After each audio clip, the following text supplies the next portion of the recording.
Tuvalu is a very low-lying location. Its average sea level is 1.8 metres above sea level, and in a king tide we see salt water coming out the ground. So that makes growing food traditionally very, very difficult. So salt water coming up out of the ground means it's very hard to grow any sort of food, and Tuvalu doesn't have any topsoil. So we have to make our own topsoil here in Tuvalu. So the Foodcube solves very important issues about water capture, about being sealed from the seawater that can come out the ground, and it also lets us grow food where food cannot normally grow.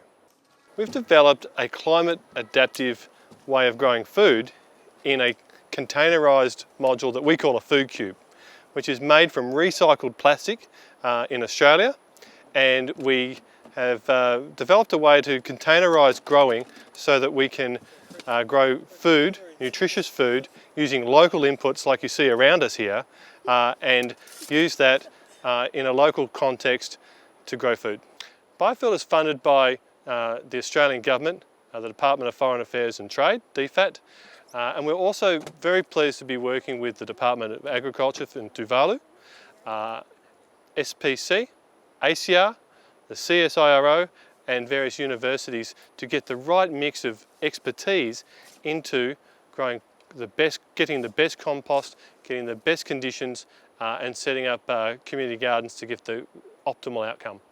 You would think it would be water, because in Tuvalu it's 100% relied upon roof water runoff for water.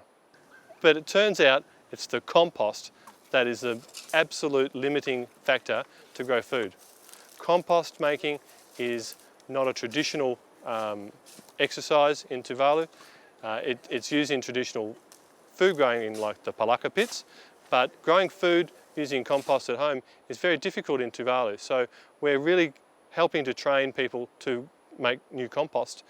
In Foodcubes, we're setting up a really large, the start of a really large community farm using our Foodcube systems, which are going to be all connected, and they're going to be filled up with local compost, and that is the start, we hope, of a scaled community farm for Tuvalu. We're going to do a layout of the garden, and we're going to connect up all the Foodcubes. We're going to have a big working bee. A lot of group of people are going to be here to take all the parts, and then we're going to put them together, then we're going to look at the local compost, and we're going to have a demonstration and a learning process of how to set up a Foodcube. It suits males and it suits females, it suits kids, old, young at heart. Anybody can grow food with a Foodcube.